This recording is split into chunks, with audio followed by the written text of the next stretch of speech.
That's your own racism right now. We're going to keep the show moving right along. Next young lady coming up the stage is hilarious. Can we have a big round of applause for Miss Sarah Dorfman?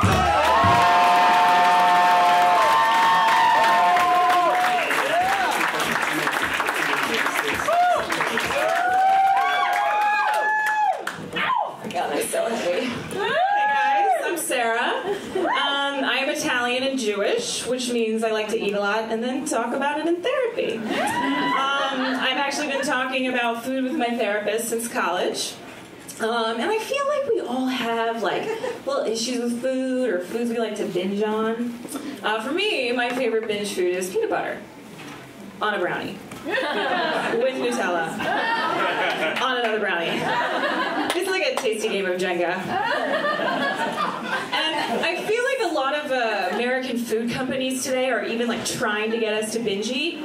Like even their slogans, like they dare us, they challenge us. Like Lay's, for example, bet you can't have just one. Or Pringles, like once you pop, you can't stop. And Twinkies, try not to get diabetes and die. When you're a binge eater like me and you find yourself at the grocery store at like 3 a.m., you feel like you have to explain your food choices to the clerk. So like I'll grab a bag of Funyuns and I'll go up to the checkout and the clerk will be like, heading to another party? Yeah. Another one in the front seat of your car?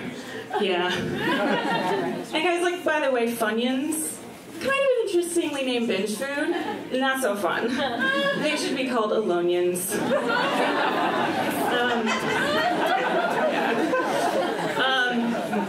But I don't want to spend my whole time up here talking about food. Instead, I want to talk with you guys about eating food. I think they say the key to like getting over binge eating is to learn portion control, and I think that's true. I think I've gotten better at portion control. Like today, for example, I had 1 piece of toast, 1 stalk of celery, and 1 sheet cake. It's delicious. So I'm kind of an overachiever in my family. So after college, I graduated to bulimia. But it's okay, it's okay. I'm recovering now, I'm doing really well. But bulimia does leave you with some skills that you can't really use in the real world. It's not like you're going to be in a job interview and the interviewer's like, so Ms. Dorfman, I see your skills include Microsoft Word, PowerPoint, and silently vomiting. Yes, Bill, I've done so 3 times during the interview. Check your garbage can.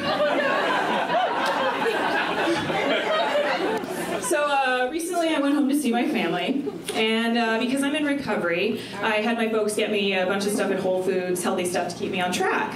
But all they could do was complain about how expensive it was, which is totally fair. It's totally fair. But I wanted them to understand that it was money well spent. You know, I really wish I could have been like, yogurt, $4. Almond butter, $8. Having your daughter not die of bulimia? Priceless.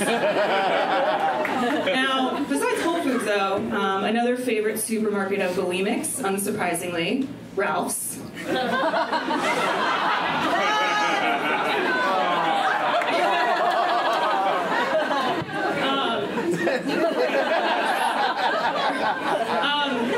And I still wish like we had something in society to like kind of help ease the stigma of bulimia, but like all we've ever really had is that like one after-school special in the 90s called For the Love of Nancy, featuring Tracy Gold from TV's Growing Pains. And what really gets me about these after-school specials is they don't show bulimia how it is. They show bulimics cooking elaborate meals and eating slowly. That's not how we binge eat. That's like showing a heroin addict planting a field of poppies.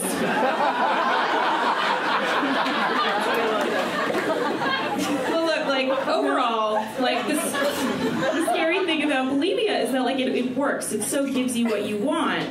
And then people you see unintentionally become enablers.